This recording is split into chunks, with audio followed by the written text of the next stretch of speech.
Selamat siang anak-anak, kita berjumpa di dalam PA anak kita pada Sabtu siang. Dan hari ini Pak Pendeta Jimmy akan membahas satu judul, Mencari Wajah Tuhan. Apa ya maksudnya mencari wajah Tuhan? Nah, mari kita mempersiapkan hati, kita akan menyimak PA ini. Dan biarlah kita hari ini menyukai dan mendapat berkat dari pengajaran firman di PA anak kita siang hari ini. Mari kita mempersiapkan hati kita dengan bersaat teduh.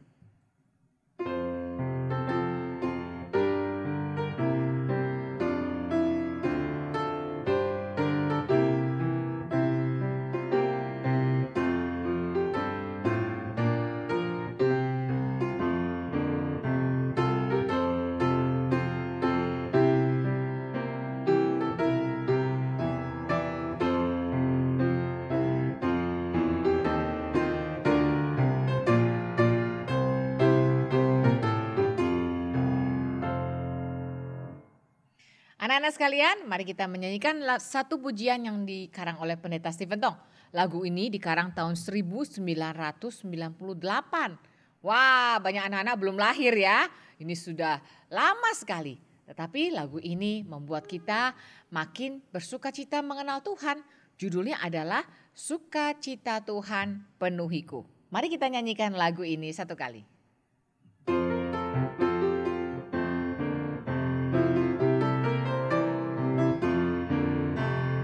Ku penuh sukacita, darah Yesus sucikan hatiku, kasih-Mu penuhiku, Roh Tuhan memimpin jalanku, masyurkan-Hu, pujilah-Hu, sebab anugerah-Hu besar ajaib, masyurkan ke ujung bumi, masyurkan sampai selamanya. Ku penuh sukacita, darah Yesus sucikan hatiku, kasih-Mu penuhiku, Roh Tuhan memimpin jalanku. Mari kita berdoa. Bapa dalam surga, kami bersyukur karena hati kami penuh dengan sukacita ketika hari-hari, waktu-waktu kami mau mendengarkan firman Tuhan. Waktu kami duduk diam mendengarkan penjelasan tentang firman-Mu, kami begitu bersukacita. Karena berarti kami diberi kesempatan untuk mengenal Tuhan yang mengasihi kami. Tuhan yang menciptakan kami, Tuhan yang menebus kami, dan Tuhan yang akan memimpin hidup kami. Terima kasih Tuhan untuk sukacita yang Tuhan berikan. Nah, sukacita ini adalah sukacita dari surga dan kami sangat bersyukur karenanya. Sertailah kami pada siang hari ini, baik kami yang mendengar maupun Pak Pendeta Jimmy yang akan memberitakan firman-Mu. Biarlah kami sama-sama bersukacita di dalam firman Tuhan. Terima kasih Tuhan. Dalam nama Tuhan kami Yesus Kristus, kami berdoa dan kami mengucap syukur. Amin. Nah anak-anak semua, seringkali kita punya sukacita kalau apa ya? Kalau kita misalnya dapat hadiah atau kalau apa yang kita inginkan, tiba-tiba terkabul. Tapi Alkitab mengajarkan pada kita bahwa ada sukacita yang jauh lebih besar. Sukacita tadi dapat hadiah, keinginan kita terkabul, itu memang mendatangkan sukacita. Tetapi Alkitab mau kita lebih bersukacita lagi. Dengan cara apa? Dengan cara kita menyadari bahwa kita sudah ditebus dan diampuni oleh Tuhan. Nah, kita nyanyikan sekali lagi lagu yang dikarang oleh Pak Pendeta Stephen Tong, Sukacita Tuhan Penuhiku.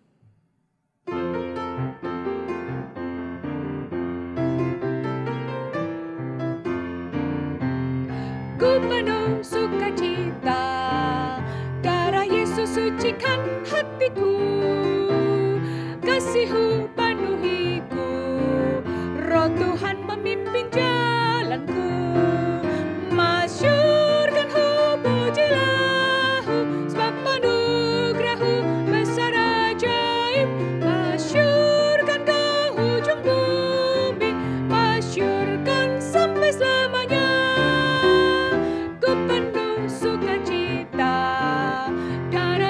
Sucikan hatiku, kasih-Mu penuhiku, Roh Tuhan memimpin jalanku. Wah, kenapa kita penuh sukacita?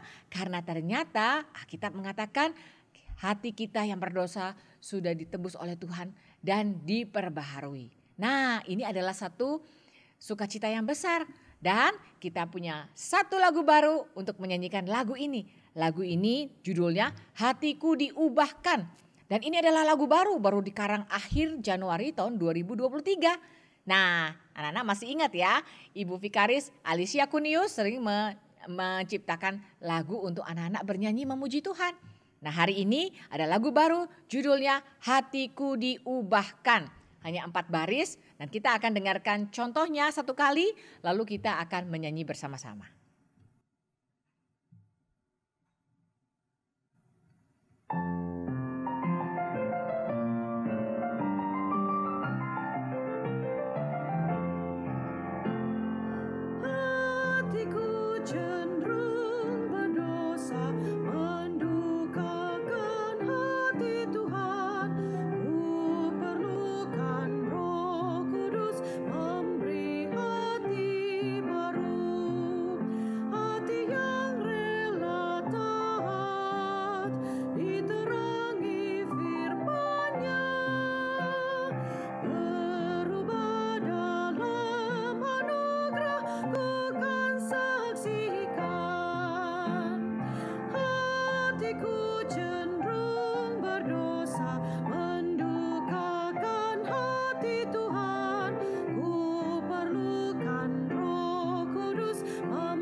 Nah, lagunya bagus sekali ya. Lagu ini mengatakan hatiku cenderung berdosa. Meskipun kita masih kecil, kita sudah lahir di dalam kecenderungan hati yang berdosa. Nah, oleh karena itu tidak ada seorang pun yang bisa berbuat baik dari dirinya sendiri. Terlebih lagi gak ada seorang pun yang bisa menyenangkan Tuhan dari dirinya sendiri. Maka lagu ini mengajarkan kepada kita, wah kalau kita sadar hati kita cenderung berdosa, lalu bagaimana? Kita membutuhkan pekerjaan Roh Kudus. Untuk apa? Untuk memberikan kita hati yang baru. Mari anak-anak kita hafalkan lagu ini ya. Kita mulai belajar karena ini lagu baru. Tetapi lagu ini bisa kita ingat dan kita nyanyikan. Sehingga kita dididik di dalam pengertian firman yang benar. Di dalam lagu-lagu yang kita nyanyikan untuk Tuhan. Mari kita nyanyikan bersama-sama.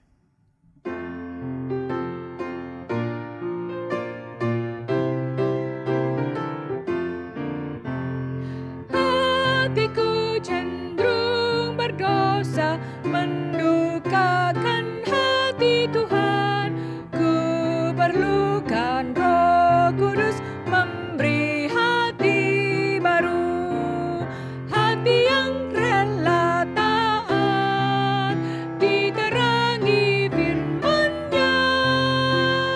Berubah dalam anugerah, ku kan saksikan. Nah anak-anak, di sini dikatakan hati yang rela taat. Berarti hati yang rela taat itu tidak datang dengan otomatis, mendadak tanpa usaha kita bersandar kepada Tuhan.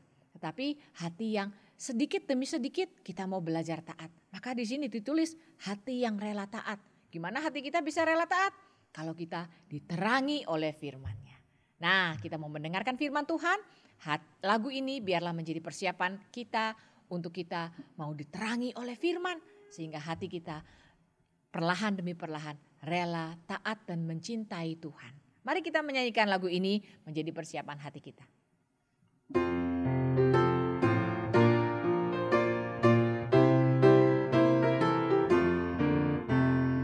Hatiku cenderung berdosa, mendukakan hati Tuhan.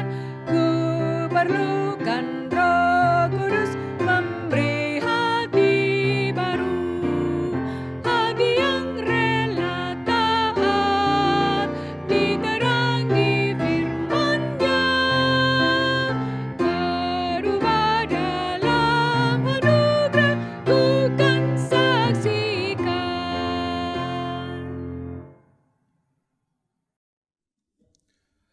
Selamat siang anak-anak semua, kita akan siapkan hati mendengarkan firman Tuhan. Mari kita sama-sama berdoa. Bapa di surga, kami bersyukur karena kami kembali dapat mendengar firman-Mu. Kami percaya bahwa Tuhanlah yang berbicara kepada kami melalui hamba Tuhan, sehingga kami dapat mendengarkan suara Tuhan lewat Roh-Mu yang kudus. Kiranya Tuhan berkenan pimpin kami, sehingga setiap kata dari Tuhan yang Tuhan mau nyatakan kepada kami dengar dengan sepenuh hati, dan kami menjadi sukacita karena firman Tuhan diberikan kepada kami. Berkati kami ya Tuhan, di dalam nama Tuhan Yesus kami berdoa dan bersyukur. Amin. Baik anak-anak, kita akan membaca Mazmur 27. Mari kita baca Mazmur 27. Semua yang sudah ada Alkitab buka Mazmur 27 dan kita membaca bersama-sama. Saya bacakan, anak-anak bisa mengikuti membacanya di rumah. Mazmur 27 dari Daud. Tuhan adalah terangku dan keselamatanku. Kepada siapakah aku harus takut? Tuhan adalah benteng hidupku. Terhadap siapakah aku harus gemetar?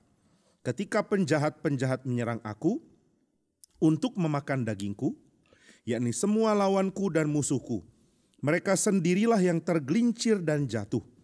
Sekalipun tentara berkemah mengepung aku, tidak takut hatiku. Sekalipun timbul peperangan melawan aku, dalam hal itu pun aku tetap percaya. Satu hal telah kuminta kepada Tuhan, itulah yang kuingini, diam di rumah Tuhan seumur hidupku, menyaksikan kemurahan Tuhan dan menikmati bait-Nya. Sebab Ia melindungi aku dalam pondoknya pada waktu bahaya. Ia menyembunyikan aku dalam persembunyian di kemahnya. Ia mengangkat aku ke atas gunung batu, maka sekarang tegaklah kepalaku, mengatasi musuhku sekeliling aku. Dalam kemahnya aku mau mempersembahkan korban dengan sorak-sorai. Aku mau menyanyi dan bermazmur bagi Tuhan. Dengarlah Tuhan seruan yang kusampaikan. Kasihanilah aku dan jawablah aku. Hatiku mengikuti firman-Mu. Carilah wajah-Ku. Maka wajah-Mu ku cari ya Tuhan. Janganlah menyembunyikan wajah-Mu kepadaku. Janganlah menolak hamba-Mu ini dengan murka. Engkaulah pertolonganku. Janganlah membuang aku dan janganlah meninggalkan aku, ya Allah penyelamatku. Sekalipun ayahku dan ibuku meninggalkan aku, namun Tuhan menyambut aku. Tunjukkanlah jalan-Mu kepadaku ya Tuhan, dan tuntunlah aku di jalan yang rata oleh sebab seteruku. Janganlah menyerahkan aku kepada nafsu lawanku, sebab telah bangkit menyerang aku saksi-saksi dusta dan orang-orang yang bernafaskan kelaliman. Sesungguhnya aku percaya akan melihat kebaikan Tuhan di negeri orang-orang yang hidup. Nantikanlah Tuhan, kuatkanlah dan teguhkanlah hatimu, ya nantikanlah Tuhan. Anak-anak sekalian, ini adalah mazmur yang indah karena ditulis oleh Daud, dan Daud mengalami banyak sekali musuh menyerang dia. Waktu diserang musuh, Daud takut atau tidak? Pasti takut. Dia pernah bilang kepada Yonatan, Yonatan, papamu mau bunuh saya. Lalu antara saya dan maut tinggal satu langkah saja jaraknya. Sudah dekat sekali. Maka saya takut. Lalu ketika Daud harus lari dari Saul. Dia pernah harus lari sampai berlindung di tempat orang Filistin. Karena Saul mau kejar dia. Saul iri hati. Pokoknya aku raja, tidak boleh diganti oleh Daud. Aku punya keturunan harus naik tahta, bukan Daud. Tapi Tuhan sudah pilih Daud. Dan Yonatan mengatakan, saya mau taat kepada Tuhan. Nanti setelah papa berhenti jadi raja, karena Tuhan sudah panggil, Daudlah yang akan jadi raja. Saul bilang, gak boleh, kamu yang jadi raja, bukan Daud. Tapi Yonatan tidak peduli dengan kehendak papanya yang melawan Tuhan. Gak bisa Pak, kalau Tuhan sudah pilih Daud, harus Daud yang jadi raja. Ini bikin Saul marah kepada Yonatan. Ini bikin Saul makin mau bunuh Daud. Akhirnya Daud harus lari.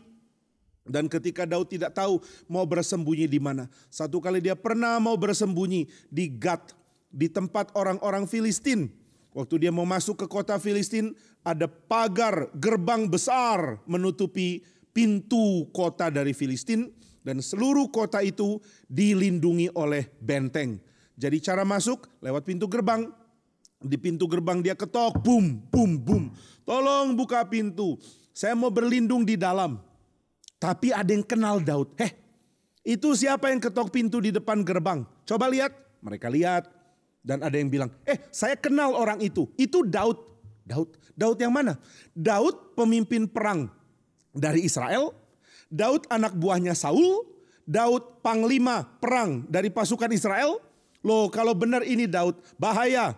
Dia sudah bunuh banyak sekali orang Filistin. Begitu banyak orang Filistin mati karena dia. Dia sudah bunuh lebih banyak orang Filistin dari siapapun orang Israel yang pernah hidup. Jadi kalau dia benar Daud, kita mesti bunuh dia. Ini musuh orang Filistin. Tapi waktu Daud dengar orang Filistin kenal dia ketakutan. Dia pura-pura gila. Dia ketok-ketok, tolong buka pintu. Lalu dia dengar orang Filistin bilang, itu kan Daud yang sudah bunuh begitu banyak orang Filistin. Waduh, aku ketahuan, mati aku. Kalau aku ketahuan, pasti aku ditangkap, dibunuh oleh orang Filistin. Maka dia pikir gimana caranya, mau kabur, mau lari, terlambat. Di depan dia sudah ada tentara Filistin mendekat. Di balik gerbang orang Filistin sudah membuka gerbang untuk tangkap dia. Di luar gerbang orang-orang Filistin yang berjaga sudah dekat dia. Wah, gak bisa lari. Maka dia pikir gimana cara lari? Saya tahu, pura-pura gila. Maka dia pura-pura gila, dia ketok-ketok. Oi, tolong berikan aku izin masuk. Lalu dia mulai cakar-cakar pintu. Krek, krek, krek. Sampai orang heran, itu kenapa orang itu cakar-cakar pintu gerbang? Lalu dia biarkan ludahnya meleleh. Loh, kok ini orang seperti orang aneh? Dia pura-pura bodoh, pura-pura gila. Cakar-cakar pintu gerbang sambil teriak-teriak. Tolong aku mau masuk, aku mau masuk. Masa ini Daud? Orang pikir ini orang gila bukan Daud.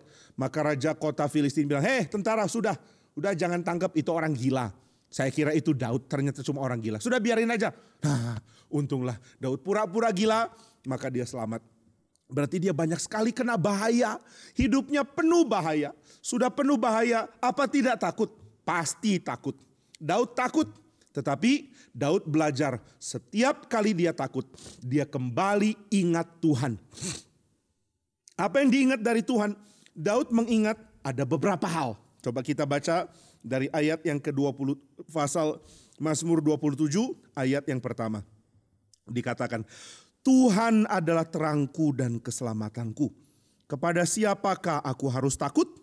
Tuhan adalah benteng hidupku. Terhadap siapakah aku harus gemetar? Nah, ini yang diingat oleh Daud. Tiap kali dia ketakutan dia ingat lagi. Kenapa takut ya? Kan Tuhan yang jaga. Tuhan pelindungku. Tuhan menyertaiku. Maka dia kembali jadi kuat. Jadi Daud bukan orang yang tidak pernah takut. Dia berkali-kali takut. Tapi tiap kali takut dia langsung ingat. Tuhan menjaga saya. Tuhan melindungi saya. Tuhan memelihara saya. Apakah Tuhan jahat? Tidak. Apakah Tuhan benci saya? Tidak, Tuhan mencintai saya. Apakah Tuhan murka kepada saya? Tidak, dia menganggap aku anaknya. Wah, berarti aku disayang Tuhan. Berarti Tuhan mencintai aku, berarti aku tidak boleh takut. Kalau ada musuh mau menyerang, saya tetap tenang. Kenapa tenang? Karena Tuhan adalah keselamatanku. Karena Tuhan adalah bentengku, karena Tuhan adalah yang jaga hidupku. Semua orang hidupnya itu diatur oleh Tuhan. Siapa bisa atur hidup sendiri?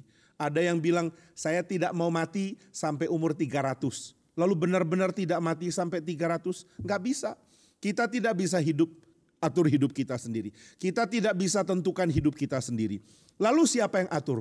Tuhan. Kita tidak bisa atur kapan kita mau lahir. Apakah anak-anak sebelum lahir bicara dulu ke Tuhan di surga? Tuhan aku mau lahir. Lalu tiba-tiba Tuhan bilang, oke, silakan lahir. Mau lahir di mana? Mau lahir di Indonesia. Mau tahun berapa? Mau tahun 2015.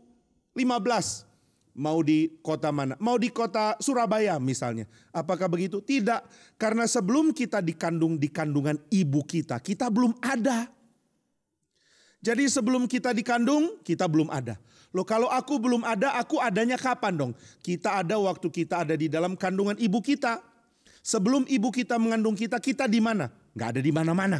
Loh, kok nggak ada di mana-mana? Apa ada di sorga? Tidak, kita belum ada. Oh, mungkin badanku belum ada, tapi jiwaku sudah ada di sorga. Tidak, jiwa kita pun belum ada. Jiwa kita belum ada, badan kita belum ada. Kapan adanya? Waktu kita ada dalam kandungan mama. Nah, kalau kita baru ada, waktu kita ada di kandungan mama. Berarti kita tidak mungkin minta ke Tuhan untuk dikandung oleh mama kita kan? Karena kita belum ada. Belum ada berarti belum bisa minta. Berarti yang atur kita lahir adalah Tuhan. Yang atur kita dikandung di dalam kandungan ibu kita adalah Tuhan. Yang atur di dalam kandungan siapa saya dikandung itu juga Tuhan yang atur. Bukan kita yang atur. Kita tidak tulis surat bilang, yang terhormat Tuhan Allahku, aku mau dikandung oleh perempuan yang tingginya 170 cm.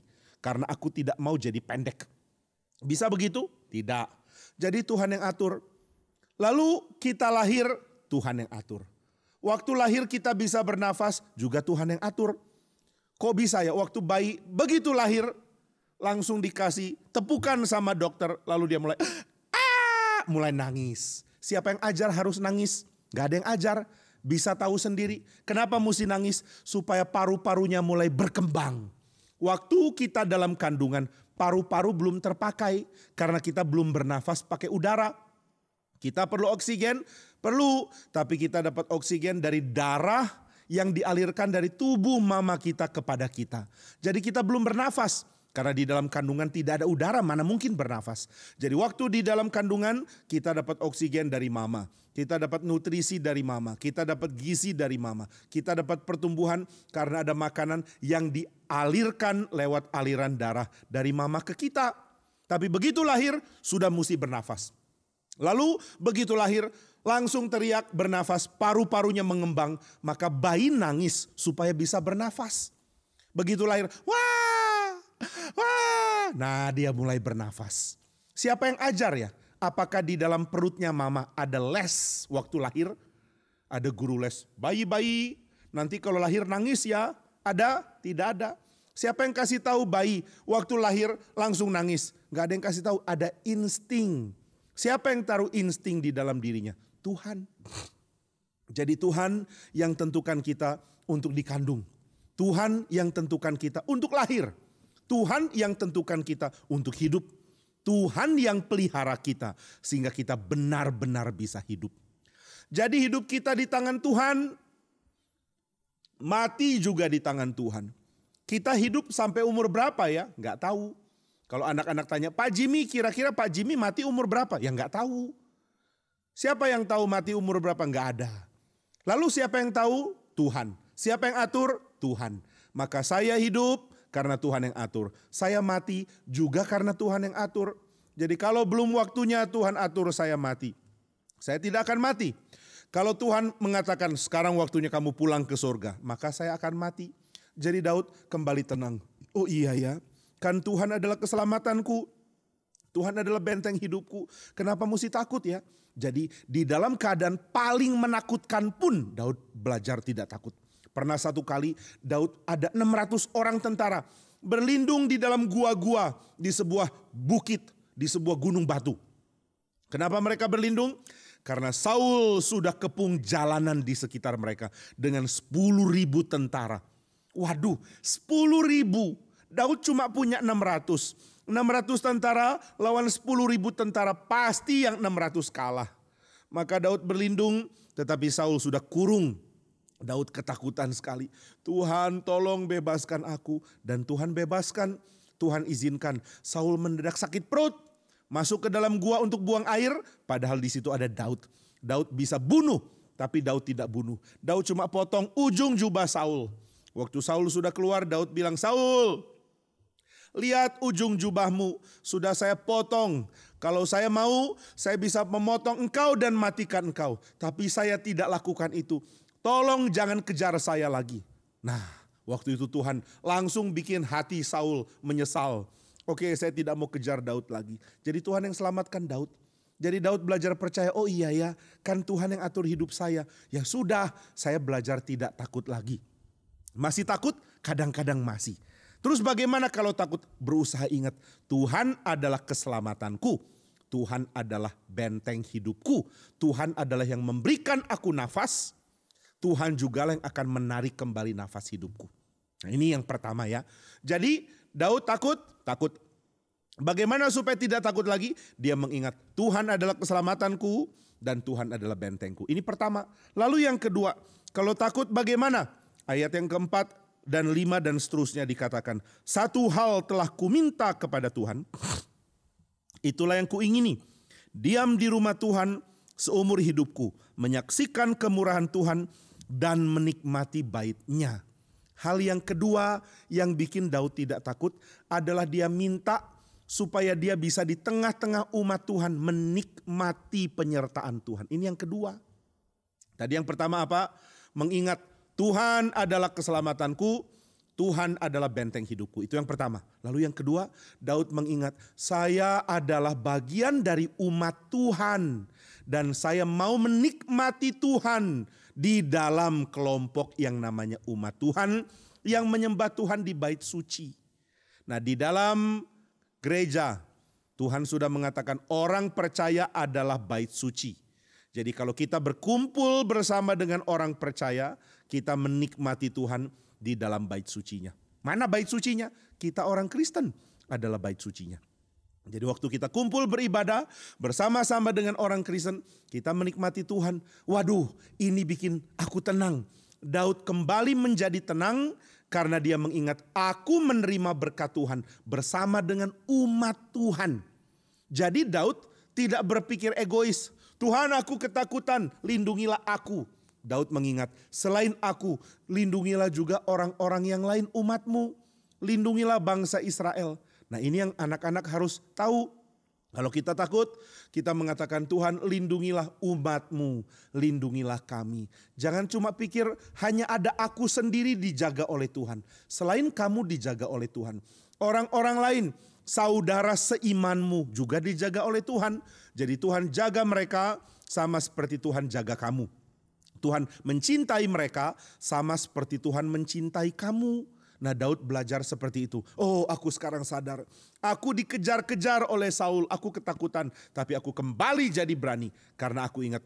Aku dan orang-orang beriman disertai oleh Tuhan. Maka saya bisa jadi tenang. Kalau saya berkumpul dengan sesama umat Tuhan. Aku menjadi tenang kalau aku berkumpul bersama-sama dengan orang-orang percaya yang lain. Ini hal yang kedua. Kamu takut? Iya. Kalau gitu bagaimana? Yang pertama, ingat Tuhan adalah keselamatanmu. Ingat Tuhan adalah kota bentengmu, kota benteng hidupmu yang sudah mengatur hidupmu. Yang kedua, ingat kamu ada orang lain juga. Kamu tidak sendirian. Ada orang lain yang beriman kepada Tuhan. Yang Tuhan taruh menjadi teman-teman seiman kita. Ada sesama orang-orang gereja. Sesama orang-orang percaya. Membuat kita tenang. Nah, Daud mengatakan ini, Tuhan, satu hal ku minta. Apa yang kau minta, Daud? Aku mau berdiam di dalam rumah Tuhan, menikmati Tuhan dan menikmati sesama orang percaya. Menikmati berteman dengan orang-orang beriman, menikmati berteman dengan orang-orang yang percaya Tuhan, menikmati dijaga dan dilindungi oleh Tuhan bersama-sama. Nah, ini yang kedua. Ini bikin Daud tenang. Waktu Daud dikejar-kejar Saul, dia lari. Waktu dia lari, dia kesulitan. Aduh, saya sulit, saya takut, saya tidak punya rumah, saya tidak punya tempat tinggal. Saya tidak bisa beribadah, saya tidak bisa bertemu Tuhan. Tapi Tuhan kumpulkan, mulai berdatangan orang-orang yang juga dikejar oleh Saul. Daud, bolehkah aku berlindung bersama kamu? Siapa kamu? Aku ini tadinya petani, tapi tanahku diambil oleh Raja Saul. Jadi aku mau bersama kamu. Oke. Lalu datang lagi lebih banyak orang. Kalian siapa? Kami tentara, tapi kami tidak mau ikut Saul lagi. Karena Saul tidak adil. Saul menyerang Anda, Raja Daud. Kami tidak mau. Sekarang kami mau temani kamu. Lama-lama Tuhan kumpulkan ada 600 orang mengikuti Daud. Daud gak sendirian lagi. Wah, puji Tuhan, ada teman-teman seiman. Ada orang-orang yang sama-sama percaya kepada Tuhan Yesus. Sudah dikumpulkan Tuhan di tengah-tengah kita, di sekitar kita. Maka kita bisa ada di tengah-tengah mereka. Dan kita mendapatkan penghiburan karenanya. Ini hal yang kedua. Jadi bagaimana tidak takut? Aku percaya bahwa Tuhan sudah mengirimkan banyak orang-orang percaya. Bersama-sama dengan saya, bersekutu. Itu membuat aku tidak takut lagi. Lalu hal yang ketiga. Apa yang bikin Daud tenang? Ayat yang ke-7 dikatakan. Dengarlah Tuhan, seruan yang kusampaikan. Kasihanilah aku dan jawablah aku. Hatiku mengikuti firman-Mu. Carilah wajahku, maka wajahmu ku cari, ya Tuhan. Nah ini yang ketiga. Daud ketakutan, ya. Lalu apa yang bikin Daud tidak takut? Dia berdoa.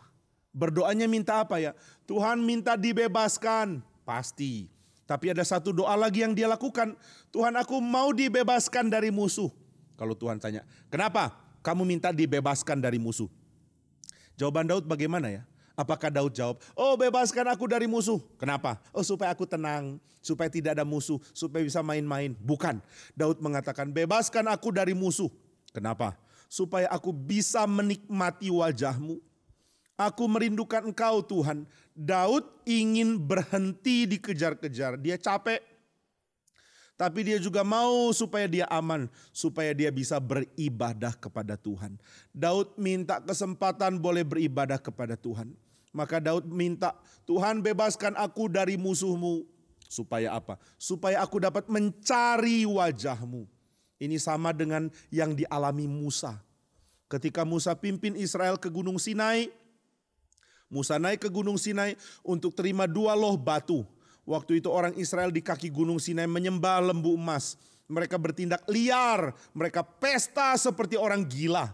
Mereka bikin Tuhan dipermalukan. Lalu bangsa-bangsa lain melihat geleng kepala, mengatakan, waduh ini umat kacau. Umat siapa ini? Lihat pestanya begitu kacau, mabuk-mabukan, gila-gilaan. Ini pesta apa ya? Akhirnya Tuhan marah sekali kepada mereka. Engkau menyembah lembu emas dan engkau menyebabkan namaku dihina oleh bangsa-bangsa. Maka Tuhan murka kepada Israel. Wah, hati Musa sedih. Israel, Israel, kenapa engkau tidak bisa setia kepada Tuhan? Kenapa tidak bisa taat kepada Dia? Kenapa tidak menantikan aku membawa firman untuk kamu menyembah Dia?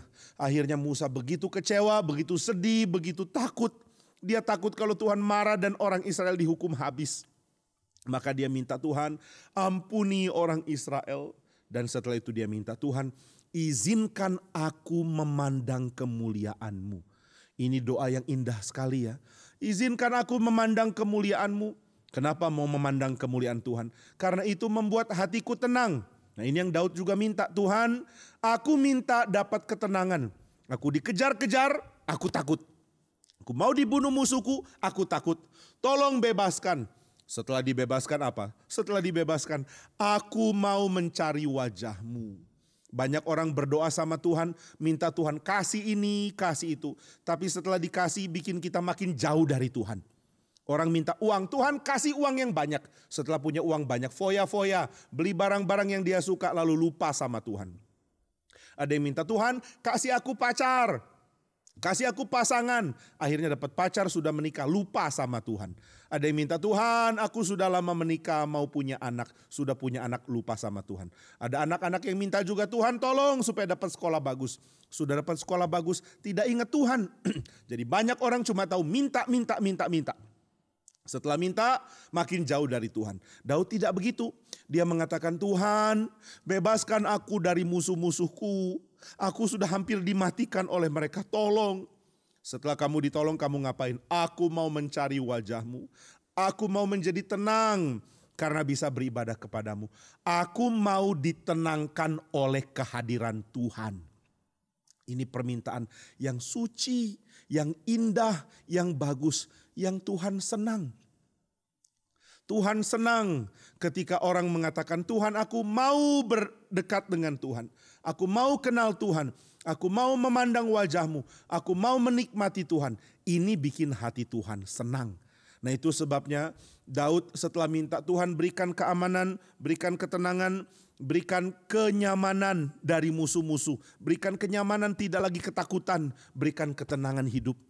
Tuhan tanya, setelah dapat tenang mau apa? Mau mencari wajah Tuhan. Aku mau menikmati Tuhan. Mau menikmati ikut Tuhan. Mau menikmati setia kepada Tuhan. Ini hal yang ketiga. Jadi kita sudah dapat 3 hal ya. Hal pertama, waktu Daud takut. Bagaimana supaya tidak takut? Dia mengingat kembali. Tuhan adalah keselamatanku. Tuhan adalah benteng hidupku. Jangan takut. Hal yang kedua, Tuhan saya enggak sendirian. Ada orang-orang lain yang percaya kepada Tuhan. Yang menjadi umat. Yang menjadi temanku beribadah kepada Tuhan di rumah Tuhan. Ini yang kedua. Yang ketiga, Daud mengingat, kalau aku dibebaskan oleh Tuhan, aku ingin cari wajah Tuhan. Aku ingin menikmati Tuhan. Aku mau datang kepada Tuhan, bukan untuk lupa sama Tuhan. Aku justru mau beribadah kepadamu. Tuhan tolong supaya saya tidak dikejar-kejar, lari dari Israel. Harus tinggal di tempatnya orang Filistin. Wah, kalau begini sulit, nanti aku tidak bisa beribadah, nanti aku tidak bisa menyembah Tuhan. Aku tidak mau begitu. Aku mau menyembah Tuhan. Nah, banyak orang ketika kemarin kena COVID harus berlindung di rumah. Ketika pandemi menyebar di mana-mana, berdoa, Tuhan tolong pulihkan keadaan, biar pandemi tidak menyerang lagi. Tapi kalau Tuhan tanya, kenapa minta supaya pandemi tidak lagi ada? Jawabannya apa? Oh, supaya bisa main-main, supaya bisa jalan-jalan, supaya bisa pergi pesiar, bisa pergi nonton. Itukah jawabannya? Atau jawabannya, Tuhan tolong supaya COVID tidak ada lagi. Kenapa? Supaya aku bisa beribadah kepadamu. Nah, itu baru jawaban yang bagus. Biar aku bisa beribadah kepadamu. Ini hal yang ketiga. Hal yang keempat ada di dalam ayat yang ke-10 dan 11. Sekalipun ayahku dan ibuku meninggalkan aku, namun Tuhan menyambut aku. Tunjukkanlah jalanmu kepadaku ya Tuhan, dan tuntunlah aku di jalan yang rata oleh sebab seteruku. Yang keempat, Daud mengatakan, Tuhan, kalau aku takut, aku ingat bahwa Engkau adalah Allah yang setia. Tuhan akan arahkan jalan kita untuk tiba di tujuan yang Tuhan sudah tetapkan. Maka Daud berdoa, Tuhan saya tidak mau takut lagi. Kenapa tidak takut? Karena langkah hidupku dipimpin oleh Tuhan. Tuhan tidak akan membuang aku. Tuhan tidak akan membiarkan aku. Tuhan tidak akan mungkin membuang aku tersesat. Tuhan pasti akan menuntun aku. Tuhan pasti akan memimpin aku. Tuhan pasti akan setia kepadaku. Ini bikin Daud tenang. Jadi dia berdoa, Tuhan kalau aku takut, aku mau mengingat bahwa aku dituntun oleh Tuhan. Anak-anak kalau ditanya, kamu umur berapa? Mungkin kamu ada yang menjawab 5, ada yang menjawab 8, ada yang menjawab 12. Kalau ditanya 10 tahun lagi jadi apa? Wah bingung. 10 tahun lagi, sekarang aku umur 8. 10 tahun lagi umur 18. Waduh, di mana saya ya? Kuliah kah? Kalau kuliah di mana?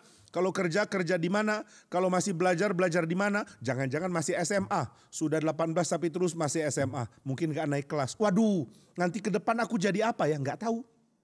Kalau ditanya 10 tahun lagi jadi apa? Gak tahu. 20 tahun lagi? Gak tahu. 30 tahun lagi? Gak tahu. Pokoknya nanti yang saya tahu adalah saya makin tua.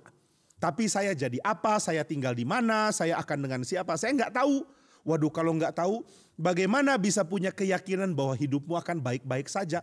Jawabannya, karena saya percaya Tuhan setia menuntun saya. Tuntunlah jalan hidup saya, supaya saya mempermalukan musuh-musuh Tuhan. Artinya, biar Tuhan yang tunjukkan ke orang-orang bahwa kalau ada orang setia kepada Tuhan, Tuhan akan pelihara hidupnya. Kalau ada orang beriman kepada Tuhan, Tuhan tidak akan buang hidupnya. Kalau ada orang berserah kepada Tuhan, Tuhan tidak akan tinggalkan dia. Tuhan akan tuntun. Biar anak-anak mengerti hal ini. Saya dituntun oleh Tuhan. Saya mau belajar setia kepada Tuhan. Saya mau belajar beriman kepada Tuhan. Dan saya mau melihat Tuhan memimpin saya. Tuhan tidak akan membuang saya, Tuhan tidak akan membiarkan saya, Tuhan akan tuntun saya. Sehingga orang-orang yang memusuhi saya lihat, wah gak ada gunanya aku menyerang dia karena dia dipimpin oleh Tuhan. Dia disertai oleh Tuhan. Apapun yang Tuhan inginkan terjadi untuk melayani Tuhan akan terjadi. Jadi percuma saya lawan dia. Nah ini yang Daud tahu. Jadi Daud mengatakan, Tuhan saya mau Tuhan tunjukkan jalanku. Sehingga aku melangkah di dalam tuntunan Tuhan. Tuhan tuntun saya dan saya berjalan di dalam Tuhan. Jadi dia tidak takut lagi bahaya. Masih takut? Takut. Begitu takut langsung ingat Tuhan yang tuntun. Jadi tidak mungkin aku bisa berjalan kalau Tuhan tidak tuntun. Tapi kalau Tuhan yang tuntun, bahaya pun aku tidak takut. Ini yang Daud pelajari. Jadi meskipun Daud pernah takut, rasa takutnya dia kalahkan dengan mengingat 4 hal tadi. Nah, mari anak-anak juga belajar demikian. Kalau takut bagaimana? Ingat 4 hal tadi. Hal apa ya? Yang pertama, mengingat Tuhan adalah keselamatanku dan benteng hidupku. Yang kedua, ingat aku punya teman-teman seiman yang bersama-sama dengan aku menyembah Tuhan, memuji Tuhan, memuliakan Tuhan. Yang ketiga, aku mau percaya Aku mau tahu, aku mau sadar bahwa Tuhan selalu ada di dalam mendengar seruanku. Telinganya dibuka untuk mendengarkan seruanku. Dan saya mengatakan, Tuhan, kalau Engkau membebaskan aku dari ketakutan, aku akan mencari Engkau, mencari wajah-Mu, aku akan menyembah Engkau. Yang keempat, Tuhan, aku tahu Engkaulah yang tuntun langkahku, sehingga aku tidak lagi takut. Inilah 4 hal yang diajarkan di dalam Mazmur 27 yang ditulis oleh Daud. Daud sendiri pernah mengalami takut. Daud sendiri sering alami bahaya. Tapi dia setiap takut mengingat hal-hal tadi dan hatinya menjadi tenang. Kiranya Tuhan memberkati anak-anak sekalian dengan hati yang tenang seperti Daud diberkati dengan hati yang tenang karena hal-hal yang tadi kita sudah dengarkan. Mari kita berdoa. Bapa di surga, kami bersyukur karena Tuhan memberkati kami sehingga kami dapat mendengar firman. Ajar kami untuk ingat bahwa Tuhan adalah benteng hidup kami dan keselamatan kami. Sehingga kami tidak takut. Tolong kami untuk ingat bahwa kami juga tidak sendirian. Karena ada orang-orang percaya yang lain yang Tuhan ajak untuk beribadah kepada Tuhan bersama-sama dengan kami. Dan ajar kami untuk mencari wajah Tuhan. Dan juga ingatkan kami bahwa Tuhan senantiasa menuntun kami. Terima kasih untuk firman-Mu. Pimpin kami di waktu-waktu selanjutnya ya Tuhan. Di dalam nama Tuhan Yesus kami berdoa dan bersyukur. Amin. Demikian PA Anak kita pada hari ini. Sampai jumpa di PA Anak yang berikutnya. Tuhan memberkati anak-anak sekalian. Anak-anak sekalian, Alkitab dan firman-Nya mengajar kepada kita bahwa hal yang penting, bahkan terpenting adalah mencari wajah Tuhan, mencari perkenanan Tuhan. Dan ini adalah hal yang Tuhan inginkan supaya setiap hari kita bukan mencari perkenanan manusia, tetapi kita mencari perkenanan Tuhan. Nah, mari kita tutup PA kita pada siang hari ini dengan lagu baru yang tadi baru kita belajar, yang judulnya Hatiku Diubahkan.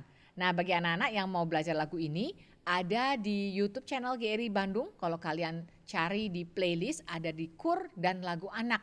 Di situ ada banyak lagu-lagu pujian anak-anak yang dinyanyikan dan juga ada beberapa KUR anak yang dinyanyikan oleh anak-anak. Sehingga kita mulai belajar bersama-sama memuji Tuhan.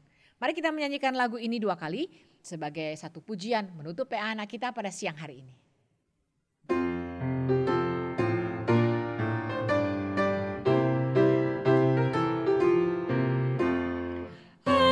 Hatiku cenderung berdosa, mendukakan hati Tuhan.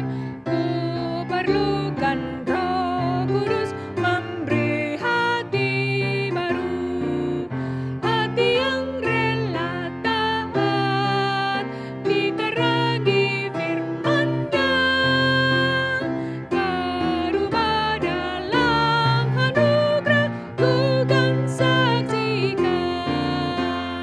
Hatiku cenderung berdosa, mendukakan hati Tuhan.